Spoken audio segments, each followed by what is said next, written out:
السلام علیکم، میں ہوں شاہزیب خانزادہ۔ سپریم کورٹ نے ایک اہم فیصلے میں عورت کے خلا کے حق کو مضبوط کیا ہے اور نفسیاتی اذیت کو طلاق کی جائز بنیاد تسلیم کیا ہے۔ عدالت نے واضح کیا ہے کہ جذباتی اور ذہنی ظلم ازدواجی زندگی میں جسمانی تشدد جتنا ہی سنگین ہوتا ہے۔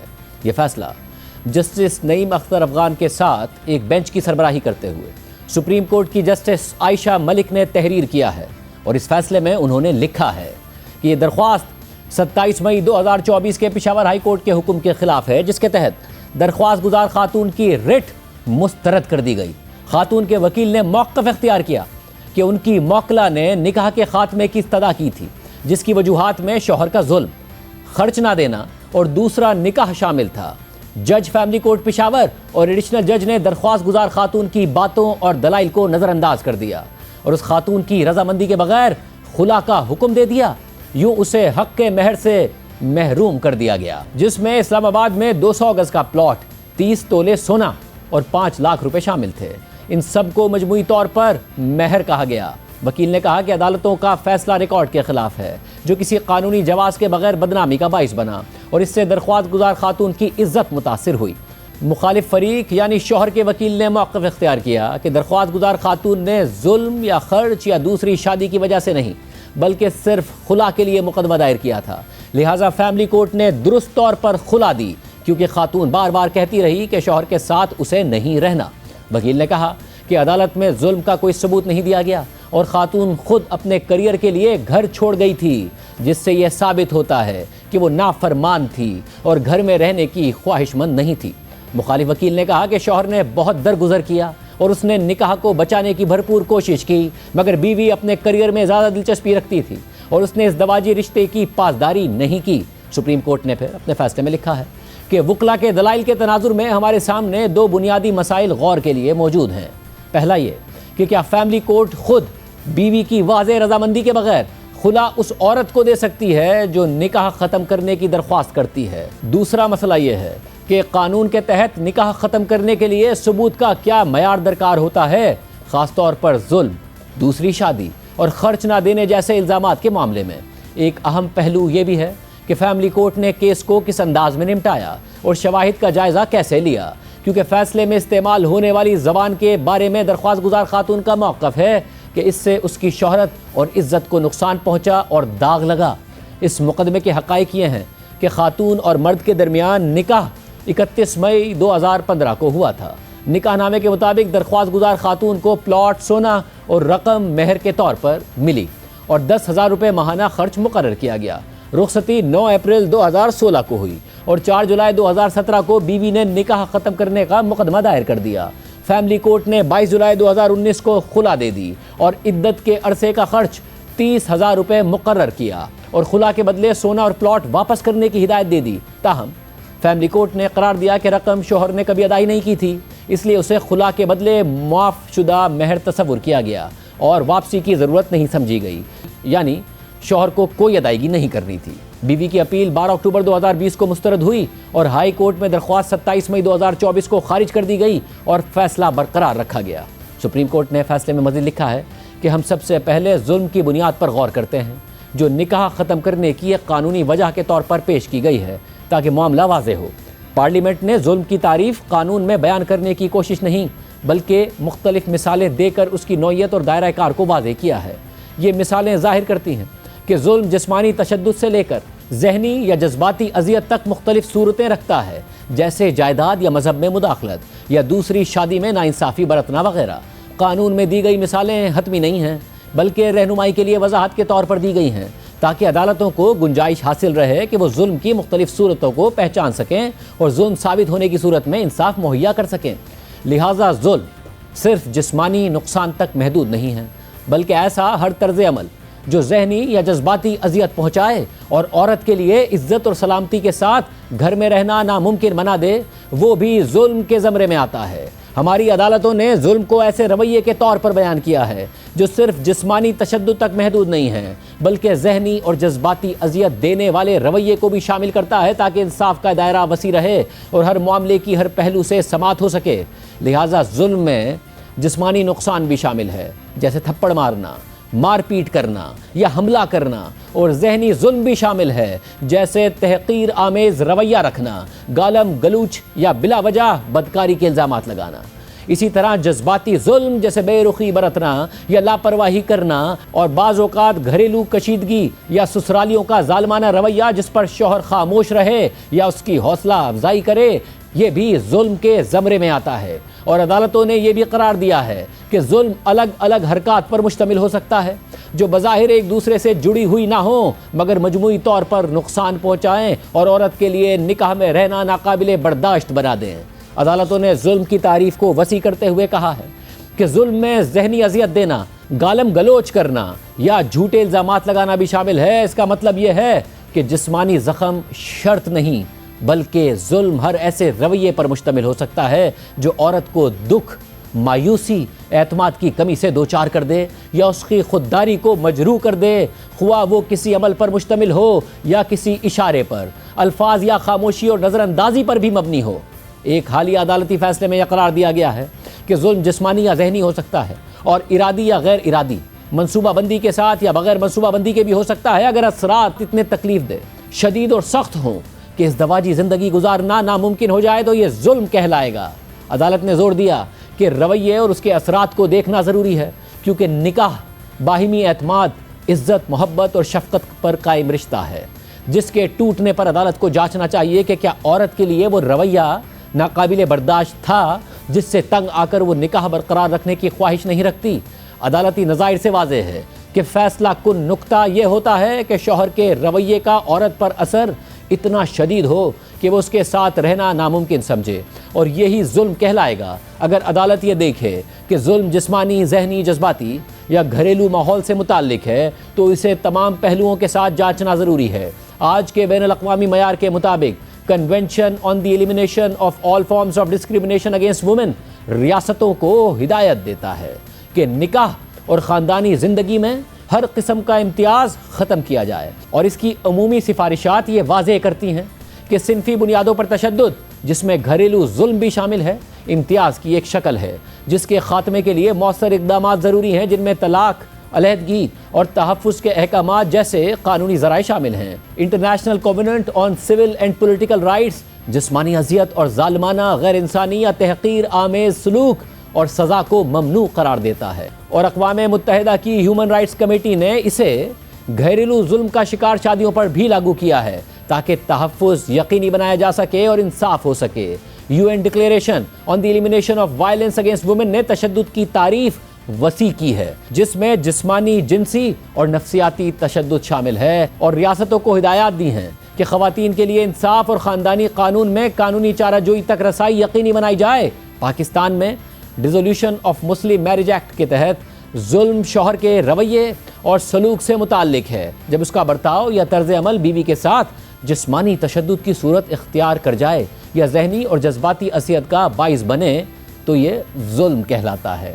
اگر شوہر کا رویہ اتنا تکلیف دہ ہو کہ عورت بدحال ہو جائے اور شوہر کے ساتھ رہنا ممکن نہ رہے تو یہ ظلم شمار ہوتا ہے۔ اس کا مطلب یہ ہے کہ ظلم جسمانی، ذہنی اور جذباتی تینوں صورتوں میں ظاہر ہو سکتا ہے۔ اس میں بدسلوکی کا عنصر شامل ہوتا ہے، چاہے وہ جسمانی ہو یا زبانی ہو یا ایسا رویہ ہو جو عورت کے ذہن میں نقصان، خطرہ یا بے اطمینانی پیدا کر دے اور شوہر کے ساتھ زندگی گزارنا ناممکن محسوس ہونے لگے تو یہ بھی ظلم کے زمرے میں آتا ہے۔ زیادہ اہم بات یہ ہے کہ ظلم کا مسلسل ہونا ضروری نہیں ہے، بلکہ ظلم رویوں کا ایک مجموعہ بھی ہو سکتا ہے جو بیوی کی عزت، طرز زندگی، ذہنی سکون اور صحت کو متاثر کرے یا کمزور بنا دے، اور یہی ظلم کہلائے گا، کیونکہ ظلم کا معاملہ سماجی پس منظر، شخصیتوں اور ازدواجی حقائق سے بھی جڑا ہوا ہے۔ لہٰذا ازدواجی مقدمات میں ظلم کا اندازہ ایسے سخت معیار سے نہیں لگایا جانا چاہیے جو کرمنل مقدمے کی طرح ٹھوس ثبوت مانگے، بلکہ سوال یہ ہے کہ کیا شوہر کا رویہ ایسا ہے کہ بیوی سے یہ توقع رکھنا مناسب نہیں ہوگا کہ وہ رشتہ قائم رکھے یا نکاح جاری رکھ سکے۔ ظلم ایک سبجیکٹو نوعیت کا معاملہ ہے جسے سخت قانونی تعریفوں یا ثبوت کے تکنیکی اصولوں کے بجائے متاثرہ عورت پر پڑنے والے اثرات کے لحاظ سے پرکھا جانا چاہیے۔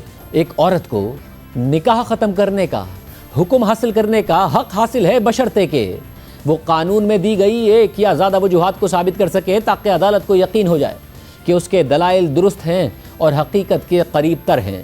اگر وہ ظلم کی بنیاد پر نکاح ختم کرنے کی بات کرے تو یہ ایک عملی حقیقت بن جاتی ہے جسے شواہد کی بنیاد پر طے کیا جاتا ہے، اور اس میں ثبوت کا معیار سول مقدمات کے اصول پر ہوتا ہے، جس کا مطلب یہ ہے کہ ایسا ثبوت پیش کیا جائے جس سے کوئی بات سچ ہونے کا زیادہ امکان ہو۔ عدالت کو لازمی طور پر عورت کی گواہی کو اس کے اپنے الفاظ میں دیکھنا چاہیے اور خاتون کے حالات سے گواہی کی تصدیق کرنا ضروری ہے تاکہ حقیقت واضح ہو اور انصاف ہو سکے۔ یہ معیار یہ مطالبہ کرتا ہے کہ عدالت فیصلہ کرے کہ کون سا موقف زیادہ ممکن ہے اور کس کی بات حقیقت سے قریب تر محسوس ہوتی ہے۔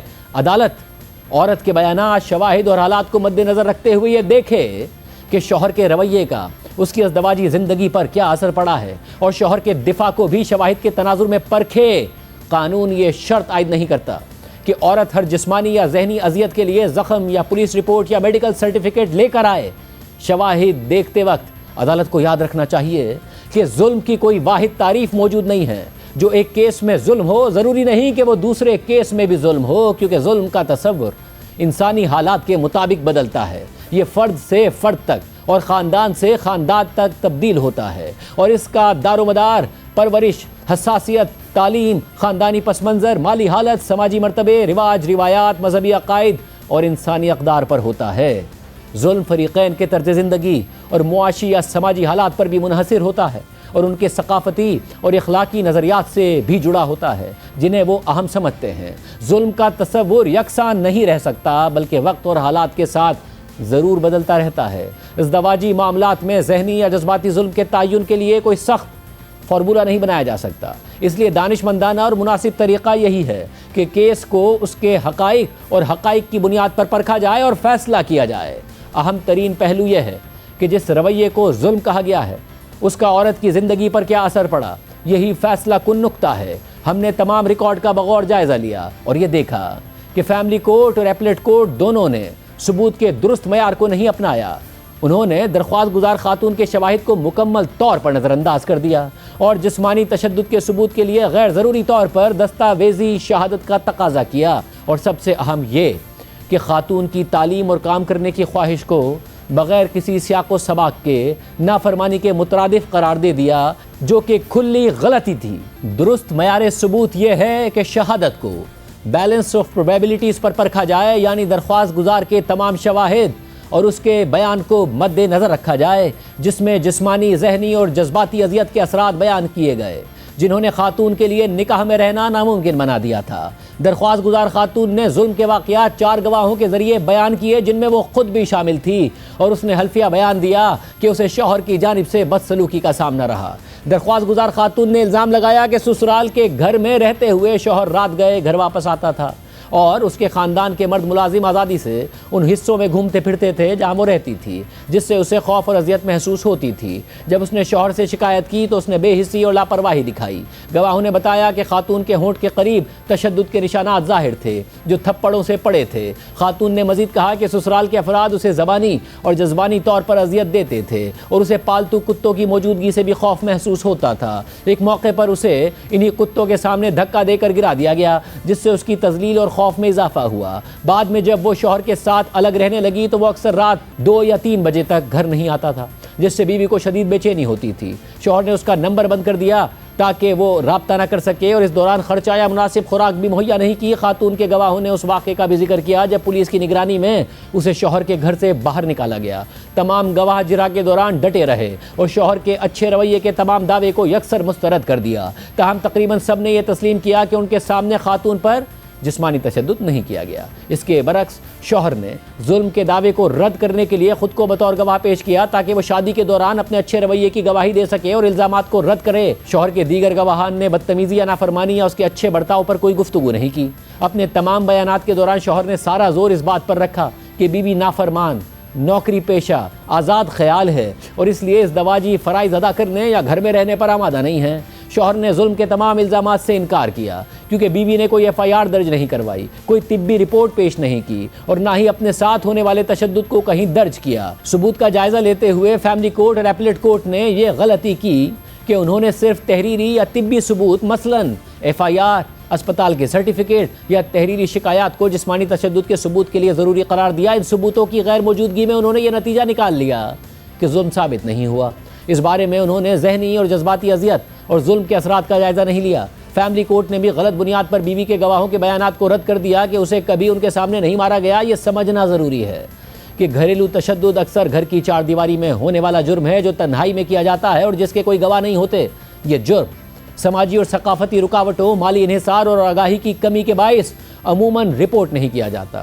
اس کے نتیجے میں متاثرہ عورتیں خاموش رہتی ہیں اور خاندان یا بچوں کی خاطر سب کچھ برداشت کرتی ہیں۔ عورت کے نقطہ نظر کو سمجھے بغیر عدالتیں گھریلو تشدد کو نجی معاملہ سمجھتی ہیں، جو متاثرہ خاتون کے لیے نہایت حوصلہ شکن رویہ ہے۔ اس مقدمے میں فیملی کورٹ نے بیوی کے بیان کو مسترد کر دیا کیونکہ وہ ظلم ثابت کرنے والے کسی دستاویزی ثبوت سے ثابت نہیں ہوا تھا۔ فیملی کورٹ یہ دیکھنے میں ناکام رہی کہ تمام شواہد کو مجموعی طور پر کیسے پرکھا جائے تاکہ یہ طے ہو سکے کہ بیوی کو نکاح ختم کرنے کا حق حاصل ہے یا نہیں۔ یہ فیملی اور ایپلیٹ کورٹس کی ذمہ داری تھی کہ بیوی کے موقف کو وزن دیتے ہوئے بیلنس آف پروبیبلٹیز پر فیصلہ کرتیں، نہ کہ تحریری ثبوت کی غیر موجودگی کو یہ سمجھا جائے کہ ظلم ثابت نہیں ہوا۔ فیملی کورٹ اور ایپلیٹ کورٹ نے شوہر کے شواہد کو فوراً قبول کر لیا، حالانکہ اس نے کوئی ایک گواہ بھی پیش نہیں کیا جو اس کے اچھے رویے یا اس موقف کی تائید کرے کہ اس نے بیوی کو کسی ذہنی یا جذباتی اذیت میں مبتلا نہیں کیا تھا۔ ایسا کرتے ہوئے فیملی کورٹ اور ایپلیٹ کورٹ نے سنگین غلطی کی کہ وہ ثبوت کے معیار پر پوری نہیں اتری اور بیلنس آف پروبیبلٹیز کے اصول کو نظر انداز کر دیا۔ لہٰذا وہ یہ پرکھنے میں ناکام رہیں کہ بیوی کو ظلم کی بنیاد پر نکاح ختم کرنے کا حق حاصل ہے یا نہیں ہے۔ جہاں تک ہائی کورٹ اور چیلنج کیے گئے فیصلے کا تعلق ہے تو اس میں بھی تمام معاملات کو مکمل طور پر نظر انداز کر دیا گیا۔ شوہر پہلی شادی کے دوران دوسری شادی صرف پہلی بیوی کی اجازت کے بعد ہی کر سکتا ہے۔ اگر بیوی سے اجازت نہ ملے تو اسے یونین کونسل کے چیئرمین کو درخواست دینی ہوگی جس میں وہ دوسری شادی کی وجہ بیان کرے گا۔ چیئرمین کو پھر ثالثی کونسل قائم کرنا ہوتی ہے جو صرف اسی صورت میں اجازت دے سکتی ہے جب وہ یہ سمجھتی ہو کہ یہ شادی ضروری اور جائز ہے۔ اس عمل کی خلاف ورزی پر سزائیں ہو سکتی ہیں جن میں پہلی بیوی کو مکمل حق مہر فوراً ادا کرنا اور قید یا جرمانہ بھی شامل ہے۔ اس مقدمے میں بیوی نے الزام لگایا کہ شوہر نے بغیر اجازت اور ثالثی کونسل کی منظوری کے بغیر دوسری شادی کر لی۔ شوہر نے نہ صرف اپنے تحریری بیان میں بلکہ اپنے بیان شہادت میں بھی دوسری شادی کا اعتراف کیا۔ یہ قانون کا طے شدہ اصول ہے کہ تسلیم شدہ حقائق کے ثبوت کی مزید ضرورت نہیں ہوتی اور یوں ثبوت کا بوجھ شوہر پر منتقل ہو گیا کہ وہ یہ ثابت کرے کہ اس نے بیوی یا ثالثی کونسل سے اجازت لی تھی۔ ایسی کوئی اجازت کبھی حاصل نہیں کی گئی، لہٰذا دوسری شادی ثابت ہو گئی جو کہ واضح طور پر قانون کی خلاف ورزی میں ہوئی اور یہ فیملی کورٹ کے لیے نکاح ختم کرنے کا مکمل قانونی جواز تھا۔ شوہر کی دوسری شادی سے متعلق واضح اور ناقابل انکار ثبوت موجود تھے جنہیں تینوں عدالتوں نے مکمل طور پر نظر انداز کر دیا، بلکہ فیملی کورٹ نے الزام بیوی پر ڈال دیا کہ اس نے خود ہی شوہر کا گھر چھوڑ دیا۔ حتیٰ کہ موجودہ کارروائی کے دوران بھی جب شوہر کے وکیل کو ریکارڈ دکھایا گیا تو اس نے شوہر کی دوسری شادی پر سزا کا اعتراف کیا اور یہ بھی مانا کہ اس سزا کو چیلنج نہیں کیا گیا۔ شوہر کے وکیل نے وضاحت کی کہ سزا کے فیصلے کے مطابق 5,000 روپے جرمانہ ادا کر دیا گیا، لہٰذا معاملہ ختم ہو گیا، مگر یہ عدالت اس دلیل سے اتفاق نہیں کر سکتی۔ اصل سوال یہ تھا کہ کیا دوسری شادی کرنے کی بنیاد نکاح ختم کرنے کے لیے ثابت ہو چکی تھی یا نہیں۔ فیملی کورٹ نے یہ غلطی کی کہ اس نے دوسری شادی کی بنیاد پر نکاح ختم کرنے کے جواز کو رد کر دیا۔ جواز خود ایک مکمل قانونی بنیاد بن سکتی تھی۔ نکاح ختم کرنے کی درخواست کو عورت کی مرضی کے بغیر خلا میں تبدیل کر دینا قانون کی سراسر خلاف ورزی ہے، کیونکہ خلا متبادل طریقے کے طور پر اسی وقت ممکن ہے جب عورت رضاکارانہ طور پر نکاح ختم کرنے اور مالی معاوضہ ادا کرنے کا فیصلہ کرے۔ لہٰذا یہ نہایت ضروری ہے کہ عدالت عورت کی رضامندی کو ریکارڈ پر لائے اور یہ یقین کرے کہ وہ مہر چھوڑنے کے قانونی نتائج کو پوری طرح سمجھتی ہے تاکہ خلا کے حصول میں کوئی جبر شامل نہ ہو۔ صرف عورت کے شوہر کے گھر میں نہ رہنے کو اس کی رضامندی سمجھنا اور حالات کو نظر انداز کرنا، بیوی کے فیصلہ کرنے کے حق کو سلب کرنا اور غلط طور پر رضامندی فرض کرنا ہے۔ اس حوالے سے نکاح ختم کرنے کا دعویٰ دائر کرنا بذات خود خلا طلب کرنے کے مترادف نہیں ہے۔ ایسا استدلال دراصل دو مختلف قانونی ریمیڈیز کو ملا دیتا ہے اور قانون کے مقصد کو بھی نقصان پہنچاتا ہے جو عورتوں کو ظلم، غفلت اور عدم مساوات سے تحفظ دینے کے لیے بنایا گیا تھا۔ جب فیملی کورٹ نے نکاح ختم کرنے کے بجائے خلا کا حکم دیا تو بیوی کو غلط طور پر نان نفقے اور مہر سے محروم کر دیا گیا، حالانکہ یہ شوہر کی قانونی ذمہ داریاں تھیں۔ عدالتوں کو یاد رکھنا چاہیے کہ انصاف عورت کی رضامندی کو نظر انداز کر کے یا اسے قانونی تحفظ سے محروم کر کے حاصل نہیں ہو سکتا۔ قانون کا تقاضا ہے کہ عورت کے فیصلے، الفاظ اور حقوق کو مفروضے کے بجائے اصول کے طور پر احترام دیا جائے۔ اس کے بعد بیوی نے نان نفقے کی عدم ادائیگی کی بات بھی اٹھائی جو نکاح نامے میں 10,000 روپے ماہانہ کے طور پر درج تھی۔ فیملی کورٹ اور اپلیٹ کورٹ نے یہ دیکھنے کے بجائے کہ نان نفقہ ادا ہوا یا نہیں ہوا، سارا زور بیوی کی مبینہ نافرمانی پر رکھا اور اسی بنیاد پر اسے نان نفقے سے محروم قرار دے دیا۔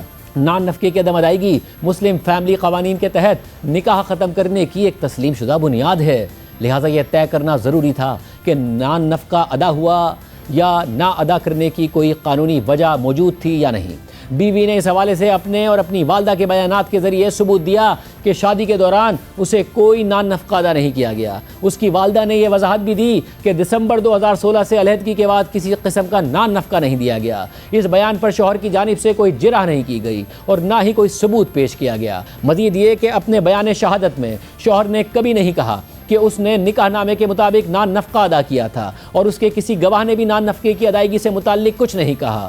شوہر نے کوئی تحریری ثبوت بھی جمع نہیں کروایا۔ ان شواہد کی روشنی میں فیملی کورٹ کو یہ دیکھنا چاہیے تھا کہ کم از کم 10,000 روپے ماہانہ بطور قانونی ذمہ داری ادا کیے گئے یا نہیں کیے گئے، مگر فیملی کورٹ نے اس دعوے کو رد کر دیا اور بیوی کو نافرمان اور خود گھر چھوڑنے والی قرار دے کر نکاح کو خلا کی بنیاد پر ختم کر دیا۔ یہ نتائج سراسر غلط ہیں اور شواہد سے ثابت نہیں ہوتے۔ مزید یہ کہ نافرمانی کا الزام نان نفقہ روکنے کی قانونی بنیاد نہیں بن سکتا۔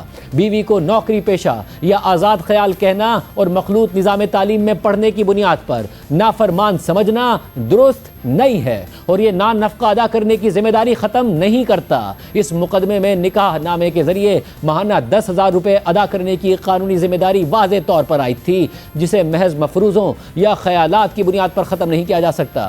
فیملی کورٹ کو نتائج تک پہنچنے میں انتہائی احتیاط کرنی چاہیے اور فیصلے صرف حقائق اور شواہد کی بنیاد پر کرنے چاہیے اور ہمیشہ بیلنس آف پروبیبلٹیز کو بطور قانونی معیار استعمال کرنا چاہیے۔ فیملی اور اپلیٹ کورٹس نے یہ نتیجہ نکالا کہ سونا بیوی کو نکاح کے وقت دے دیا گیا تھا اور انہوں نے نکاح نامے پر انحصار کیا۔ فیملی اور اپلیٹ عدالتوں نے یہ بھی کہا کہ رقم شوہر نے بیوی کو ادا نہیں کی تھی، تاہم خلا کے نتیجے میں بیوی کو سونا اور پلاٹ واپس کرنا پڑا اور رقم کا دعویٰ چھوڑنا پڑا تاکہ خلا حاصل ہو سکے۔ یہ استدلال ایک غلط مفروضے پر مبنی ہے کہ بیوی نے نکاح ختم کرنے کے بجائے خلا مانگی تھی۔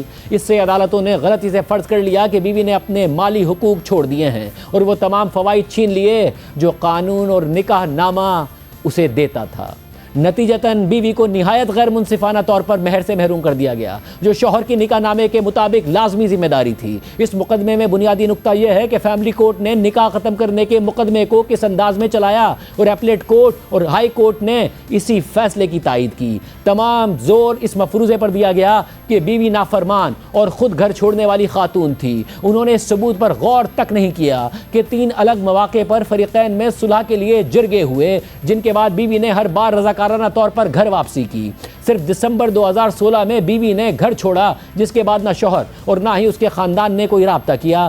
اسی کے فوراً بعد شوہر نے 29 اپریل 2017 کو پہلی بیوی کے ہوتے ہوئے دوسری شادی کر لی، جو بیوی کی اجازت کے بغیر ہوئی۔ تب ہی بیوی نے شکایت درج کروا دی، جس کے نتیجے میں شوہر کو جرمانے کی سزا سنائی گئی۔ یہ تمام حالات ثابت کرتے ہیں کہ بیوی نے رضاکارانہ طور پر گھر نہیں چھوڑا تھا اور نہ ہی وہ خود گھر چھوڑنے والی بیوی ہے۔ مزید تشویشناک بات یہ ہے کہ فیملی کورٹ نے شوہر کی دوسری شادی کو بھی اسی مفروضے پر جائز قرار دے دیا کہ پہلی بیوی نافرمان اور گھر چھوڑنے والی تھی۔ یہ استدلال بالکل غیر منطقی ہے۔ فیملی اور اپلیٹ کورٹس نے شوہر کے موقف کو تسلیم کیا اور بیوی کے شواہد اور ذاتی تجربات کو نظر انداز کر دیا۔ اس رویے نے ایک سخت اور جانبدار نتیجہ پیدا کر دیا، جس نے شوہر کے طرز عمل کو قانون کے مطابق پر رکھنے کے بجائے اس کا تحفظ کیا۔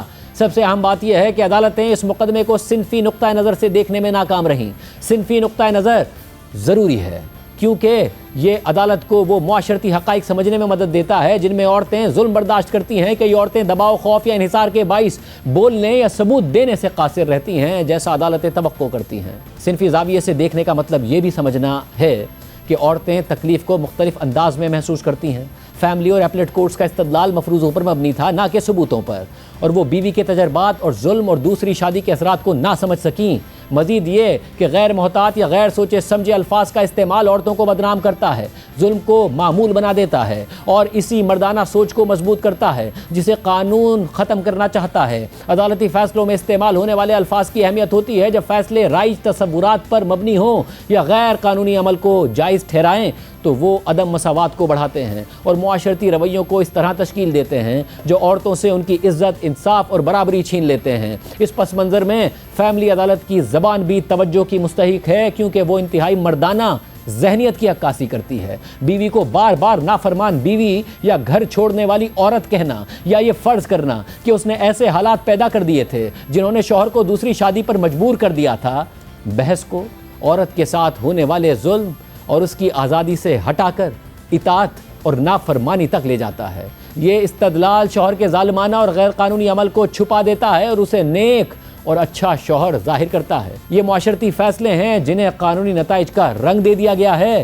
لہٰذا ایسی زبان کو درست کرنا حقیقی انصاف کا تقاضا ہے۔ فیملی کورٹ کا یہ مفروضہ کہ صرف فرما بردار بیوی نان نفقے کی مستحق ہے قانوناً غلط ہے، کیونکہ نان نفقہ شوہر کی ازدواجی زندگی کے دوران قانونی ذمہ داری ہے۔ اسی طرح یہ قرار دینا کہ بیوی شوہر کی اجازت کے بغیر آئرلینڈ جانا چاہتی تھی اس لیے وہ نافرمان ہے، عورت کی تعلیمی یا پیشہ ورانہ خواہشات کو بغاوت کے طور پر پیش کرنا ہے۔ دراصل فیملی کورٹ یہ سمجھنے میں ناکام رہی کہ بیوی کی تعلیم یا اپنا پروفیشن جاری رکھنے کی خواہش نافرمانی نہیں تھی بلکہ اس کی ذاتی آزادی کا استعمال ہے۔ اسی طرح فیملی اور ایپلیٹ کورٹس نے گھریلو تشدد کے شکار افراد کے خلاف مفروضات پر انحصار کیا۔ دونوں عدالتیں بار بار اس بات پر زور دیتی رہیں کہ بیوی نے ہر تھپڑ، مار یا تشدد کی اطلاع نہیں دی، اور چونکہ وہ ڈاکٹر ہے اس لیے وہ بآسانی میڈیکل رپورٹ دے سکتی تھی۔ یہی استدلال بیوی کے سونے کی واپسی کے دعوے پر بھی استعمال کیا گیا کہ اس نے کوئی مقدمہ درج نہیں کرایا، اس لیے وہ سونا یعنی گولڈ حاصل کرنے کی حقدار نہیں رہی۔ اسی طرح یہ نتیجہ کہ شوہر کی دوسری شادی ظلم کی بنیاد نہیں ہے، کیونکہ بیوی نے خود ایسے حالات پیدا کر دیے تھے جنہوں نے شوہر کو دوسری شادی پر مجبور کر دیا تھا، سراسر بیکار بات ہے۔ ایسا استدلال مردانہ برتری کے اس معیار کو قائم رکھتا ہے جو شوہر کے غلط عمل کو بیوی پر الزام ڈال کر معاف کرتا ہے۔ مجموعی طور پر یہ مشاہدات ایسے تصورات ظاہر کرتے ہیں جو مردانہ سوچ کو قانونی منطق کے ساتھ گڈمڈ کر دیتے ہیں۔ فیملی کورٹس کو ایسی زبان کے استعمال سے شعوری طور پر گریز کرنا چاہیے۔ نافرمان، گھر چھوڑنے والی، خاموش، دل سے شوہر کے گھرانے کی خدمت کی اور دوسری شادی پر مجبور ہوا جیسے الفاظ بدلنے چاہیے، کیونکہ یہ ایسی اخلاقی درجہ بندی کو مضبوط کرتے ہیں جو عورت کو اطاعت اور خدمت کے پیمانوں سے تولتی ہے اور اس کے بنیادی حقوق خصوصاً عزت سے زندگی گزارنے اور اختیار کے حق کو نظر انداز کرتی ہے۔ یہ رویہ تمام حالات کو بھی نظر انداز کرتا ہے، جس کا مطلب ہے کہ عورت کی یہ تصویر فیملی مقدمات میں اسے قانونی حقوق سے محروم کرنے کے لیے استعمال کی جاتی رہے۔ یہ بات اہم ہے کہ زبان سوچ پر اثر ڈالتی ہے۔ اخلاقی یا صنفی الفاظ کا مسلسل استعمال عدالتوں کی غیر جانبداری کو مجروح کرتا ہے اور آئینی اقدار جیسے عزت، برابری اور امتیاز سے آزادی کی خلاف ورزی کرتا ہے۔ اس کے بعد عدالت نے قرار دیا ہے کہ درخواست منظور کی جاتی ہے۔ فیملی کورٹ اور ایپلیٹ کورٹ کے فیصلے اور ڈگریاں اور ہائی کورٹ کا حکم نامہ خلا، مہر اور نان نفقے کی حد تک کالعدم قرار دیے جاتے ہیں۔ نکاح کو اس بنیاد پر ختم کیا جاتا ہے کہ شوہر نے قانون کی خلاف ورزی کرتے ہوئے دوسری شادی کی، لہٰذا بیوی کو اپنا مہر واپس کرنے کی ضرورت نہیں ہوگی اور وہ سونا، رقم اور پلاٹ جو اسے دیے گئے وہ رکھے گی۔ وہ نان نفقے کی بھی حقدار ہے جو قانون کے مطابق حساب کر کے اسے ادا کیا جائے گا۔ پروگرام میں آگے بڑھتے ہیں۔ ملک میں سیاسی درجہ حرارت میں اضافہ ہو رہا ہے۔ ایک طرف وزیر اعلیٰ خیبر پختونخوا سہیل آفریدی کو عمران خان سے ملنے نہیں دیا جا رہا، تو دوسری طرف حکومت تحریک انصاف کو پیشکش کر رہی ہے کہ اگر وہ درخواست دے تو حکومت عمران خان کو بنی گالہ منتقل کر دے گی۔ ساری صورتحال میں وزیر اعلیٰ سہیل آفریدی نے عوامی رابطہ مہم کا آغاز کر دیا ہے اور آج چارسدہ میں جلسے سے خطاب کیا ہے۔ کل اسلام آباد ہائی کورٹ کے حکم کے باوجود وزیر اعلیٰ خیبر پختونخوا سہیل آفریدی کو عمران خان سے ملنے نہیں دیا گیا۔ اس حوالے سے آج جلسے سے خطاب کرتے ہوئے سہیل آفریدی نے کہا کہ میں نے حلف لینے کے بعد عمران خان سے ملنے کے لیے وفاق اور پنجاب حکومت کو خط لکھا، وزیر اعظم سے بات کی، عدالت نے حکم دیا مگر مجھے ملنے نہیں دیا گیا، تو میں نے یہ فیصلہ کیا ہے کہ میں عوام میں جاؤں گا اور اب انصاف سڑکوں پر ہوگا۔ میں نے حلف لیا، میں نے کہا کہ میں تمام آئینی اور قانونی طریقے اپناؤں گا، میں جاؤں گا عدالت، میں عدالت گیا۔ اس سے پہلے میں نے پنجاب حکومت کو اور وفاقی حکومت کو لیٹر لکھے کہ مجھے اپنے لیے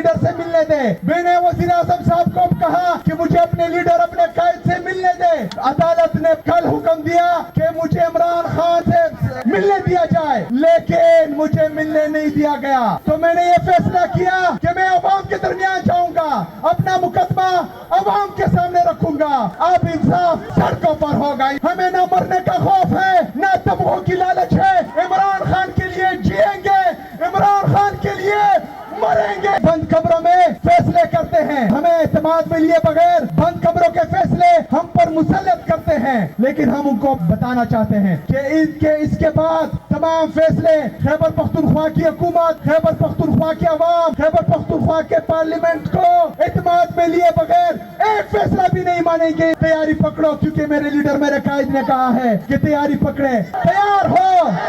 انشاءاللہ تعالیٰ پارٹی کی طرف سے جب بھی ہدایت آئیں گی تو چٹان کی طرح کھڑے بھی ہوں گے، باہر بھی نکلیں گے اور اپنے لیڈر کو باہر بھی نکالیں گے۔ بات کریں گے، ہمارے ساتھ موجود ہیں سینئر صحافی تجزیہ کار عاصمہ شیرازی صاحبہ اور عمر چیمہ صاحب، آپ دونوں کا بہت شکریہ۔ عاصمہ شیرازی صاحبہ، آپ ہی کے پروگرام میں وفاقی وزیر طارق فضل چودھری صاحب نے کہا کہ پاکستان تحریک انصاف درخواست دے تو ہم عمران خان کو بنی گالہ شفٹ کر دیتے ہیں، مگر دوسری طرف عدالت حکم دے رہی ہے تو وزیر اعلیٰ کو ملنے نہیں دے رہے ہیں۔ وزیر اعلیٰ کہہ رہے ہیں میں سڑکوں پر آؤں گا۔ اب یہ سیاسی درجہ حرارت بڑھنے ہی جا رہا ہے، اور کیا حکومت بھی اس میں کردار ادا کر رہی ہے، یا حکومت کچھ بھی کرتی ہونا یہی تھا؟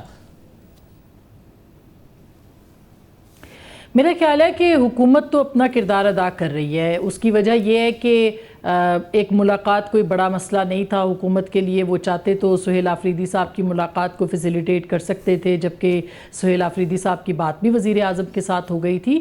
تو میرا خیال ہے کہ ایک نان ایشو کو ایشو حکومت نے بنایا ہے، لیکن ساتھ ہی ساتھ ان کو یہ بات بھی پتہ ہے کہ پاکستان تحریک انصاف اور خاص کر کے عمران خان صاحب کے لیے اس وقت رہائی جو ہے وہ سب سے بڑا آبجیکٹیو ہے، اور اسی وجہ سے انہوں نے ایک وزیر اعلیٰ کو تبدیل بھی کیا ہے۔ اس کو نہ اس کی کارکردگی پہ فارغ کیا گیا، نہ ان کی کوئی ایسی کارکردگی جو کہ وہ نہیں دکھا سکے، ظاہر ہے اس کو بنیاد بنا کے اس کے اوپر ان کو فارغ کیا گیا۔ تو یہ خالی صرف اور صرف جو تھا وہ عمران خان صاحب کی رہائی اور جو ایک موومنٹ تھی خیبر پختونخوا میں آپریشن کو رکوانا تھا، اس کو بنیاد بنا کے علی امین گنڈاپور صاحب کو رخصت کیا گیا۔ تو اب آبجیکٹیو بہت واضح تھا۔ یہ بھی بات درست ہے کہ پاکستان تحریک انصاف کو کرنا یہی تھا جو سہیل آفریدی صاحب کر رہے ہیں۔ ملاقات ایک بہانہ ہے، اور اصل جو ظاہر ہے کہ ان کا نشانہ ہے وہ یہ کہ ایک تحریک کا آغاز کیا جائے، لوگوں کو میس موومنٹ کی طرف لے کے جایا جائے، اور اس میں جو بنیادی کردار ہو وہ وہاں کی یوتھ کا ہو، اور اس یوتھ کو بنیاد بنا کر اسلام آباد کی طرف جو ہے وہ آیا جائے۔ تو میرا خیال ہے کہ یہ ایک کلیئر موٹیو تھا۔ اگر ملاقات ہو بھی جاتی تو بھی پاکستان تحریک انصاف اسی پہ ایک تحریک کے اوپر اس کا زور ہونا تھا، اور اب چونکہ وہ حکومت نے ایک موقع بھی دے دیا، لہٰذا اب وہ اس کے اوپر بھرپور تیاری کر کے نکلنا بھی چاہتے ہیں۔ اسی لیے 25 کو جو جرگہ ہے اس میں یوتھ کی جو شمولیت ہے اس کو بھی کہا گیا ہے، اور جگہ جگہ جلسے بھی سہیل آفریدی صاحب جو ہے وہ کرے۔ یہ الگ بات ہے کہ ان کو اس کا مقصد جو ہے وہ حل ہوتا نظر آئے گا، اس کے باوجود یوتھ کو موٹیویٹ کرنا، ان کو موو کروانے کے لیے، ان کو جو ایک تحریک بنانا، اس کے لیے سہیل آفریدی صاحب کو کسی صورت کامیابی جو ہے وہ مل بھی سکتی ہے، اس بات کے امکانات بھی ہیں۔ لیکن اصل سبب یہ ہے کہ حکومت نے جو آفر کی ہے وہ یہی سوچتے ہوئے کی ہے کہ اس سے پہلے ایک جسے کہنا چاہیے کہ ایک موقع دیا جائے پاکستان تحریک انصاف کو، تاکہ ان کو بنی گالہ شفٹ کرنا ہے یا پھر کسی اور جگہ پہ شفٹ کرنا ہے، سیکیورٹی کو وجہ بنانا ہے یا سیکیورٹی کو وجہ نہیں بنانا ہے، کسی بھی بنیاد کے اوپر حکومت جو ہے وہ ایک طرح سے اس نے انوائرمنٹ بنانی شروع کی ہے۔ اور جو طارق فضل چودھری صاحب نے بھی بات کی ہے، یہ بے سبب نہیں کی ہے، اس کے اوپر پورا ہوم ورک تھا، اس کے اوپر ایک پورا تھاٹ پروسیس تھا، جس کی بنیاد کے اوپر انہوں نے یہ بات کہی ہے کہ عمران خان صاحب کو بنی گالہ شفٹ کیا جا سکتا ہے۔ یہ الگ بات ہے کہ اگر درخواست لکھی جائے گی تو حکومت یہ کہے گی کہ ہم سے NRO مانگا گیا ہے، اور اگر خود حکومت یہ سمجھتی ہے کہ وہاں سے لوگ نکل پڑے ہیں اور عمران خان صاحب کو رہائی کے لیے وہ ڈیالہ جیل آ رہے ہیں یا اسلام آباد آ رہے ہیں، تو پھر سیکیورٹی کو بنیاد بنا کر حکومت یہ اپرچونٹی لے سکتی ہے کہ ان کو بنی گالہ جو ہے وہ شفٹ کر دیا جائے۔ عمر چیمہ صاحب، ایک تو ظاہر ہے ایک تو اپنی وزیر اعلیٰ کی جو بھی خواہش ہو سہیل آفریدی صاحب کی، ان پر دباؤ بھی بہت ہوگا سیاسی طور پر کہ ایک وزیر اعلیٰ علی امین گنڈاپور کو ہٹا کر انہیں لایا گیا ہے۔ پارٹی کا کلیئر پیغام ہے کہ انہیں کیا کرنا ہے، پارٹی کے سوشل میڈیا کا کلیئر پیغام ہے کہ عمران خان سے ان کی کمٹمنٹ ہونی چاہیے، ان کی رہائی ان کا آبجیکٹیو ہونا چاہیے۔ مگر کیا اس سارے سینیریو میں وفاقی حکومت بھی اپنا حصہ ہی ڈال رہی ہے؟ ملنے دیں، اگر عدالت کہہ رہی ہے اس کے حکم کی پاسداری کریں۔ شاہزیب ایک تو جو سہیل افریدی ہیں ان کے لیے ان کا مینڈیٹ ہی یہ ہے، وہ لائے ہی اسی لیے گئے ہیں کہ انہوں نے عمران خان کی رہائی کی بات کرنی ہے. ان کے مینڈیٹ میں کوئی گورننس شامل نہیں ہے، کوئی صوبے کی صورتحال بہتر کرنا شامل نہیں ہے. ان کے مینڈیٹ میں یہی ہے. اور ہو سکتا ہے کہ جب گنڈا پور آئے تھے وہ بھی اسی مشن کے ساتھ آئے تھے، اور اس کا یہ خیال ہو کہ میرے پاس گورنمنٹ ہے اور ہم ادھر سے اتنا پریشر بلڈ کر سکتے ہیں جلد سے جلوسوں کے ذریعے اسلام آباد پر حملہ کر کے کہ جو ہم گورنمنٹ کو، جو فیڈرل گورنمنٹ ہے اس کو مجبور کر دیں. اب ان کے لیے ممکن نہیں ہے. اس میں جو گنڈا پور ہیں ان کو تو انہوں نے اپنی جو ایفرٹ کر لی اور انہیں پتہ چل گیا کہ ان تلوں میں تیل نہیں ہے، اس طرح ممکن نہیں ہے. تو اب انہیں کوئی نئی انرجی چاہیے تھی، کوئی بندہ کہ جس کو وہی مشن دیا جائے اور وہ نئے سرے سے کوشش کرے. اب جو سہیل افریدی کے لیے چیلنج ہے وہ عمران خان کی رہائی ہے، اور اس سے بڑا چیلنج یہ ہے کہ جب تک رہائی نہیں ہوتی تو عمران خان کے ایشو کو الائیو رکھا جائے. عمران خان جو ہے وہ نیوز سائیکل میں ارریلیونٹ نہ ہو، اوورال پی ٹی آئی ہی بات کرتی رہے، تو وہ اس کے لیے کرتے رہیں گے. یعنی کہ یہ ان کے لیے چیلنج ہے. انہوں نے کس طریقے سے اس ایشو کو ایک ہارڈ ایشو کے طور پہ یا ٹاپ ایشو کے طور پہ رکھنا ہے کہ پروگرامز میں بھی ڈسکس ہو رہا ہو، نیوز بلیٹن میں بھی ڈسکس ہو رہا ہو. لیکن یہ ہے کہ کیا یہ ممکن ہے؟ مجھے اس کے کوئی دور دور تک چانسز نظر نہیں آتے. اور یہ جو ہمارا کرائسس ہے یہ کوئی ایک نارمل کرائسس نہیں ہے. اس کی کوئی ماضی میں اس طرح سے مثال بھی نہیں ملتی. جس طرح سے یہ ٹینشن چل رہی ہے، ایک عدم اعتماد کی فضا ہے. اس دوران یہ بس سیاست ہی کر رہے ہیں ایک دوسرے کے ساتھ. جو فیڈرل گورنمنٹ کر رہی ہے وہ بھی سیاست کر رہی ہے. ان کو چاہیے تو صحیح، ویسے یہ ہے کہ ان کو ملاقات کرنے دیں. ملاقات کرنے کے بعد کون سے مسئلے ختم ہو جانے ہیں، احتجاج تو کسی نہ کسی شکل میں جاری رہنا ہے. لیکن یہ ہے کہ اتنا تو رائٹ ہے، اور آپ عدالت سے بھی وہ ہو کر آئے ہیں تو انہیں ملاقات کی اجازت تو دے دینی چاہیے. لیکن وہ اپنی طرف سے یہ سوچتے ہیں کہ کیا ملاقات پر معاملہ ختم ہو جائے گا. معاملہ تو ختم نہیں ہوگا. یہ ٹینشن جو ہے وہ چلتی ہی رہے گی، اور نہ عمران خان کی رہائی نظر آ رہی ہے قریب قریب میں، اور نہ ہی یہ ٹینشن مجھے ختم ہوتی نظر آ رہی ہے. اسما یہ بتائے گا کہ دو چیزیں ظاہر، کیونکہ تحریک انصاف کے بیک ٹو بیک جو ماضی میں احتجاج ہیں وہ ناکام ہوئے ہیں. دو چیزیں اہم ہیں، یا تو گراؤنڈ پر ایسی صورتحال ہو، اتنا بڑا کراؤڈ پول کرے تحریک انصاف کہ نظام خطرے میں پڑ جائے، یا پھر نظام آلریڈی کمزور ہو. ان دونوں میں سے کوئی ایک سائن آپ کو نظر آ رہا ہے، گراؤنڈ کی سچویشن یا پھر نظام کی کمزوری؟ دیکھیے، جو پاکستان تحریک انصاف کی اس وقت ہم نے دیکھا ہے، ان کو جو گراؤنڈ کے اوپر کوئی بہت زیادہ کامیابی نہیں مل رہی ہے. لاسٹ جو جلسہ، چونکہ جلسہ پیرامیٹر ہوتا ہے یا پھر انتخابات ہوتے ہیں، تو جلسہ جو ہم نے دیکھا وہ کوئی بہت بڑا اور بلکہ بالکل ہی بڑا جلسہ نہیں تھا. جو سہیل آفریدی صاحب کو لانے کی مطلب مختلف چیزیں جو ہے نا، ایک ملٹی پرونگ پالیسی نظر آتی ہے عمران خان صاحب کی کہ ان کو کیوں منتخب کیا گیا. تو اس میں ایک تو ظاہر ہے کہ وہ قبائلی علاقے کے ہیں، تو قبائل سے ان کا تعلق ہے. دوسرا، وہ آئی ایس ایف کے بڑے اہم رہنما رہے ہیں، اور ابھی بھی آئی ایس ایف جو ہے وہ سہیل آفریدی اور مینا خان جو ہے وہی اس کو زیادہ دیکھتے ہیں. تو وہ ایک پوری جو اس وقت کنسنٹریشن ہے ان کی، وہ یوتھ کے اوپر ہے اور آئی ایس ایف کے اوپر ہے. وہ چاہیں تو 20-22 ہزار نوجوان کو وہ اکٹھا کر سکتے ہیں، اتنی اہلیت ان کے اندر موجود ہے. تو اس صورتحال کو اگر آپ سامنے رکھیں تو سہیل آفریدی وہ ایک رائٹ چوائس ہے رہائی کے لیے بھی اور پریشر بلڈ اپ کرنے کے لیے بھی، جو کہ انہوں نے اسٹیبلشمنٹ پہ اور حکومت کے اوپر بڑھانا ہے.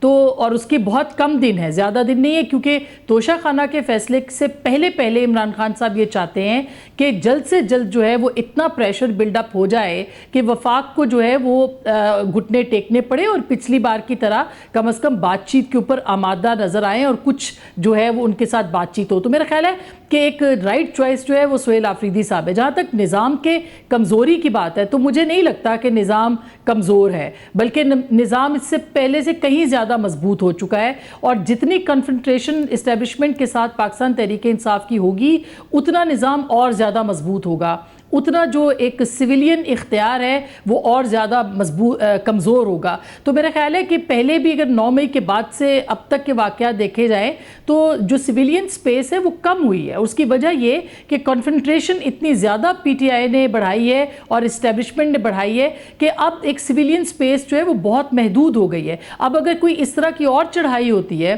اور کوئی اور تحریک چلتی ہے تو یقین مانیے کہ اس سے پاکستان تحریک انصاف کے ہاتھ میں شاید کچھ نہیں آئے گا، سسٹم اور زیادہ مضبوط ہوگا اگر ہم سسٹم کی بات کریں یعنی اسٹیبلشمنٹ کی بات کریں, اور جو سویلین سیٹ اپ ہے وہ کمزور ہوگا. عمر جیوان صاحب آپ کیسے دیکھتے ہیں, کیونکہ جو back to back Tehreek Insaf کے احتجاج ہوئے اس کے بعد تو نظر آیا کہ جو سسٹم ہے وہ واقعی مضبوط ہوا, تحریک انصاف کی اپنی احتجاج کی سیاست کمزور ہوئی. اب کیا کوئی ایسی چیز آپ دیکھ رہے ہیں کہ اس دفعہ کچھ الگ ہو, احتجاج ایسا ہو جائے کہ سسٹم کمزور پڑ جائے, یا پھر سسٹم میں کوئی آلریڈی کمزوری نظر آ رہی ہو کہ جس کی وجہ سے احتجاج مضبوط ہو جائے؟ شاہ زیب, جب سے پی ٹی آئی ایک بھرپور طریقے سے ایک پولیٹیکل فورس بنی ہے تب سے نظام تو تب سے طاقتور ہو رہا ہے, اسٹیبلشمنٹ تب سے طاقتور ہو رہی ہے. اب یہ جس جدوجہد کی بات کرتے ہیں جمہوریت کی, بیسیکلی جمہوریت کو کمزور کرنے میں ان کا اپنا بہت زیادہ کردار ہے اور اسٹیبلشمنٹ کو مضبوط کرنے میں ان کا بہت زیادہ کردار ہے. اب جو یہ احتجاج کی سیاست کرتے ہیں, احتجاج کی سیاست کی بھی کوئی لمٹ ہوتی ہے. اگر آپ ایک یا دو دفعہ لوگوں کو آپ موٹیویٹ کرتے ہیں, موبلائز کرتے ہیں اور آپ کو مطلوبہ نتائج حاصل نہیں ہوتے تو پھر لوگ بھی اتنے زیادہ ایکسائٹڈ نہیں ہوتے. اب آپ نے گنڈا پور کو تو چینج کر لیا, لیکن جو لوگ آپ نے لے کر آنے ہیں یہ تو وہی لوگ ہیں نا.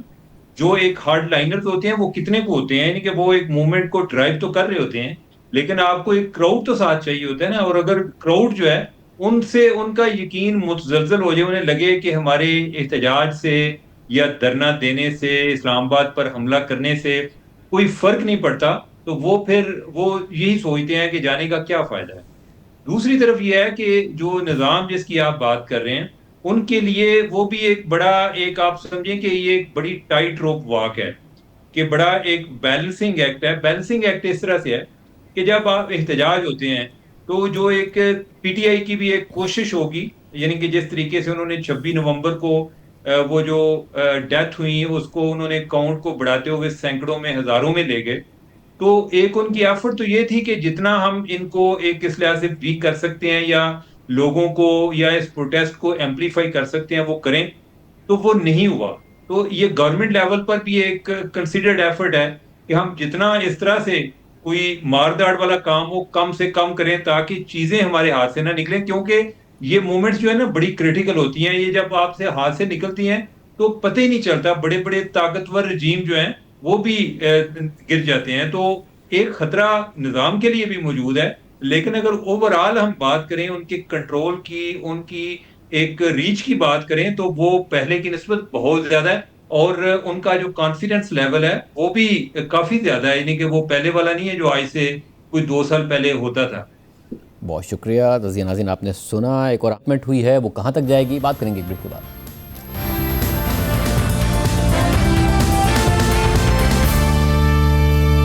وفاقی کابینہ کے فیصلے کے تناظر میں آج وزارت داخلہ نے تحریک لبیک پر پابندی کا نوٹیفیکیشن جاری کر دیا ہے اور اسے کالعدم جماعت قرار دیتے ہوئے انسداد دہشت گردی ایکٹ کے سیکشن 11B1A کے تحت فرسٹ شیڈول میں ڈال دیا ہے.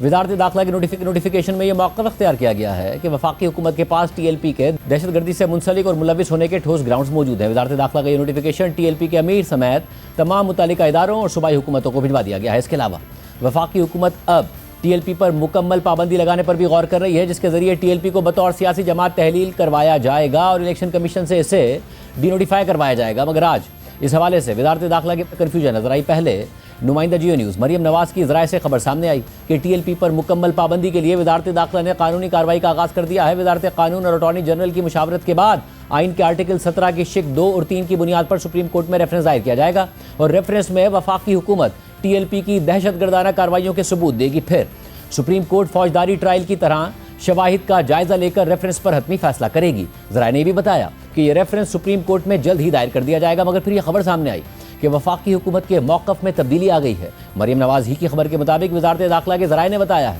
کہ ٹی ایل پی پر پابندی کے لیے سپریم کورٹ میں ریفرنس دائر نہ کرنے کا فیصلہ کیا گیا ہے.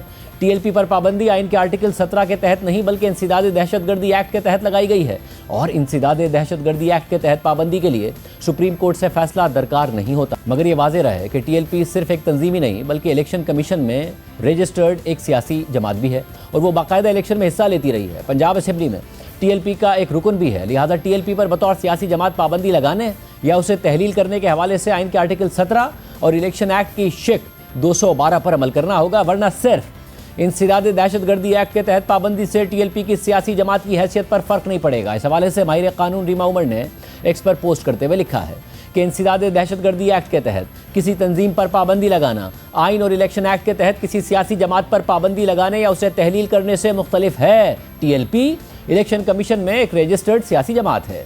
صرف انسداد دہشت گردی ایکٹ کے تحت ٹی ایل پی کو کالعدم قرار دے دینا قانونی اور اسٹریٹجیکلی دونوں اعتبار سے ایک مسئلہ ہے۔ ریما عمر کے مطابق انسداد دہشت گردی ایکٹ وفاقی حکومت کو یہ اختیار دیتا ہے کہ وہ ایسی تنظیموں پر پابندی لگا سکتی ہے جو دہشت گردی میں ملوث ہوں، اور یہ کارروائی یک طرفہ طور پر یعنی متعلقہ تنظیم کو سنے یا اطلاع دیے بغیر کی جا سکتی ہے، اور پابندی کے بعد متعلقہ تنظیم 30 دن کے اندر حکومت کے سامنے نظر ثانی کی درخواست دے سکتی ہے، جس کے بعد وہ ہائی کورٹ میں اپیل بھی دائر کر سکتی ہے۔ کالعدم تنظیم کے خلاف اٹھائے جانے والے اقدامات میں اس کے دفاتر کو سیل کرنا، لٹریچر کو ضبط کرنا اور عوامی تشہیر جیسے کہ تقاریر یا بیانات پر پابندی شامل ہے۔ تاہم انسداد دہشت گردی ایکٹ کے تحت ان پابندیوں میں کالعدم تنظیم کے منتخب نمائندوں کو ڈی سیٹ کرنا یا انہیں الیکشن لڑنے سے روکنا شامل نہیں ہے۔ ریما عمر کے مطابق کسی سیاسی جماعت کو تحلیل کرنے کا طریقہ کار الیکشن ایکٹ اور آئین کے آرٹیکل 17 میں درج ہے، جس کے تحت حکومت کو پہلے یہ ڈکلیریشن جاری کرنا ہوتا ہے کہ متعلقہ سیاسی جماعت اس طریقے سے کام کر رہی ہے جو پاکستان کی خود مختاری یا سالمیت کے خلاف ہے یا وہ دہشت گردی میں ملوث ہے۔ ایسا ڈکلیریشن جاری کرنے کے بعد حکومت کو 15 دن کے اندر یہ معاملہ سپریم کورٹ کو ریفر کرنا ہوتا ہے۔ اگر سپریم کورٹ متعلقہ جماعت کا موقف سننے کے بعد حکومت کے ڈکلیریشن کو برقرار رکھتی ہے تو وہ سیاسی جماعت تحلیل ہو جاتی ہے اور اس کے اراکین اسمبلی نااہل ہو جاتے ہیں اور وہ جماعت دوبارہ الیکشن میں حصہ نہیں لے سکتی۔ ریما عمر نے مزید لکھا ہے کہ حکومت یہ سمجھتی ہے کہ ٹی ایل پی دہشت گردی میں ملوث ہے، اس لیے حکومت کے لیے ایسا ڈکلیریشن جاری کرنا اور سپریم کورٹ میں اس کا دفاع کرنا آسان ہونا چاہیے۔ مجھے امید ہے کہ حکومت یہ راستہ اختیار کرے گی اور صرف انسداد دہشت گردی ایکٹ کے تحت سیاسی جماعت پر پابندی لگانے کے قانونی طور پر مشکوک اور بے دلی سے لیے گئے اقدام پر اکتفا نہیں کرے گی۔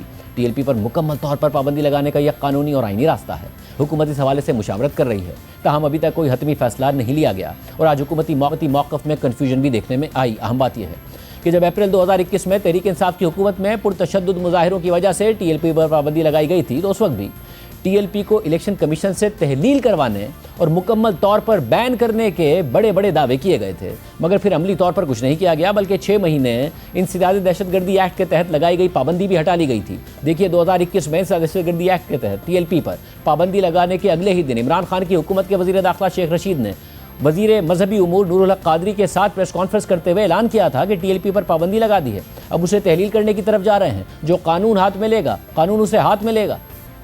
اب ہم ڈیزولوشن کی طرف بھی جا رہے ہیں۔ کل ہم اس ٹی ایل پی کو ڈیزولوشن کے لیے سپریم کورٹ میں ریفرنس داخل کرنے کے لیے کیبنٹ کو دوبارہ بھیجیں گے۔ کسی کو نہیں چھوڑا جائے گا، کوئی رعایت نہیں ہوگی، فیصلے عدالتوں پہ ہوں گے، جو قانون کو ہاتھ میں لے گا قانون اس کو ہاتھ میں لے گا۔ دوسری جانب پنجاب میں ٹی ایل پی کے خلاف کارروائی جاری ہے، مگر سب سے اہم سوال کا جواب آج بھی نہیں مل سکا ہے، اور وہ یہ کہ ٹی ایل پی کے امیر سعد رضوی کہاں ہیں۔ وہ 12 اور 13 اکتوبر کی رات کو مریدکے میں ہونے والی پولیس کارروائی کے بعد سے لاپتہ ہیں، حالانکہ پنجاب حکومت اور پنجاب پولیس یہ دعویٰ کر رہی ہے کہ سعد رضوی اپنے بھائی انس رضوی کے ساتھ بھاگ گئے تھے۔ بہت جلد دونوں کو گرفتار کر لیا جائے گا، مگر اب تک گرفتاری نہیں ہوئی ہے، اس لیے سوال بھی اٹھایا جا رہا ہے کہ کیا سعد رضوی اور ان کے بھائی پہلے سے ہی پولیس یا کسی اور ادارے کی تحویل میں تو نہیں ہیں۔ آج آئی جی پنجاب ڈاکٹر عثمان انور نے اس حوالے سے جواب دیتے ہوئے کہا کہ وہ نہ ہماری کسٹڈی میں ہیں اور نہ ہی کسی انٹیلیجنس ادارے کی کسٹڈی میں ہیں۔ سعد رضوی اور انس رضوی کیا گرفتار ہیں؟ اگر گرفتار نہیں ہے تو کب تک گرفتاری ہو جائے گی؟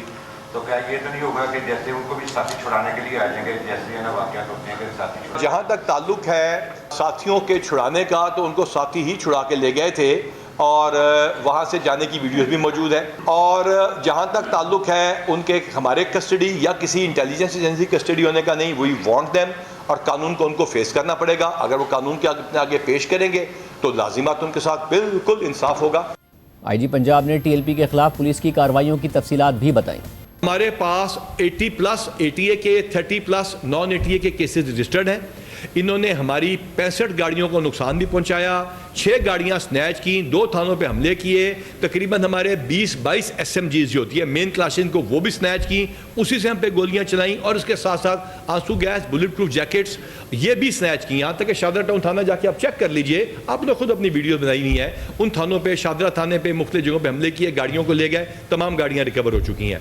ہم نے ان کے بندے جو گرفتار فارملی کیے ہیں وہ 740 ان کیسز کے اندر گرفتار کیے ہیں۔ اب ہم ان کو 4 شیڈیول پہ اور باقی چیزوں میں ڈالیں گے۔ جہاں تک تعلق ہے باقی انہوں نے بسوں کو اور جن کا نقصان پہنچایا اس کا تخمینہ لگا لیا گیا ہے، اور نئے جو ہمارا قانون لاگو ہو رہا ہے اس کے نزدیک جو ہے آئندہ جو نقصان پہنچائے گا وہ نقصان بھی پورا خود کرے گا۔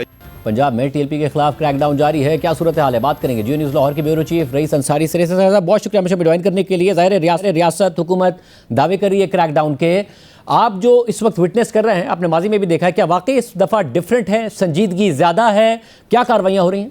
اس وقت سنجیدگی زیادہ ہے اور بہت زیادہ کارروائی ہو رہی ہے۔